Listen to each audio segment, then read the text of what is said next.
If an American cinnamon roll and a German Rosinenzopf would have children, then this braided cinnamon raisin bread would be it. This sweet bread is everything you are looking for. It has the seductive cinnamon flavor from the cinnamon roll, combined with the moist and fluffy texture of a German braided raisin bread.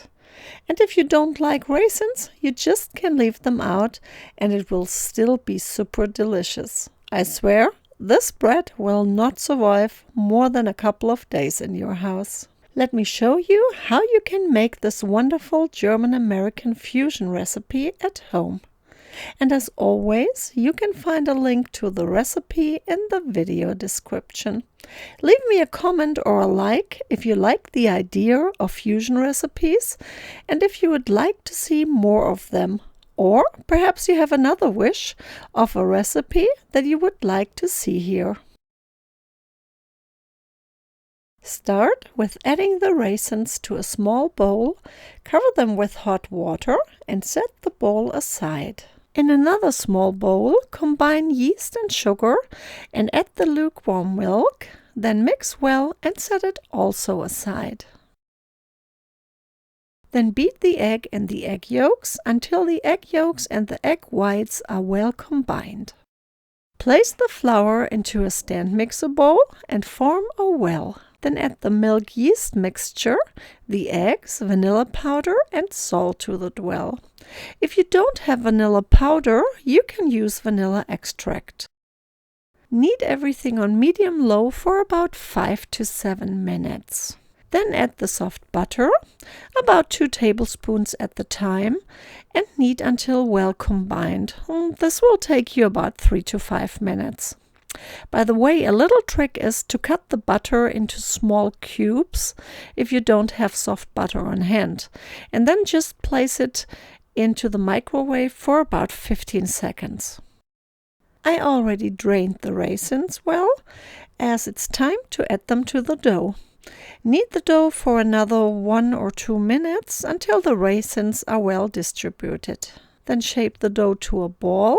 I like to use a spatula to help because the dough will be a little bit sticky, but this is normal and wanted. Then cover the dough with a clean kitchen towel or plastic wrap and allow it to rise for about 60 to 90 minutes. After the proofing time, sprinkle the countertop lightly with flour. Knead the dough briefly and then divide it into 3 equal-sized pieces.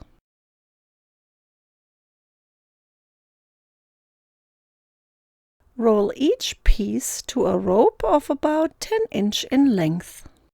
And then flatten each rope with a rolling pin to about 1/8 of an inch.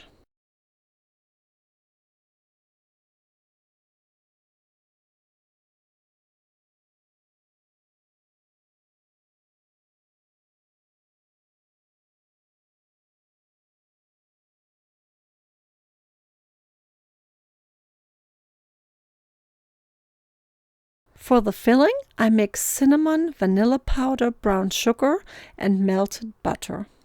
And like I said before, you can absolutely use vanilla extract if you don't have vanilla powder on hand. Then evenly spread 1/3 of the filling on each dough piece. I like to drop dollops on the mixture to the dough pieces so I can make sure that I have enough on each sheet and it's kind of equally divided.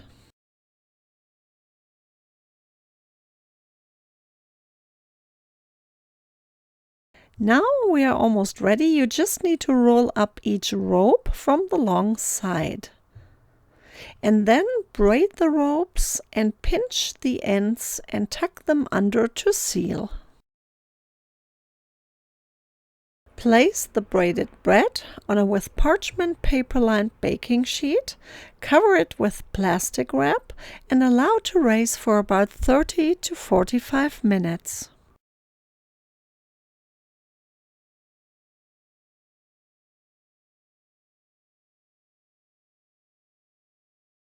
After the raising time, whisk 1 egg yolk, salt and heavy whipping cream until everything is well combined. And if you don't have cream, you absolutely can use milk. Brush the braided bread with the egg wash and sprinkle it generously with coarse sugar. Alternatively, you could sprinkle it with sliced almonds or even a mixture of both. Then place the bread into a 350 degrees Fahrenheit preheated oven and bake it for about 35 to 40 minutes. There will be a little bit of cinnamon sugar mixture spilling out of the bread, but don't discard these little crunchy pieces. They are so good on vanilla pudding or vanilla ice cream.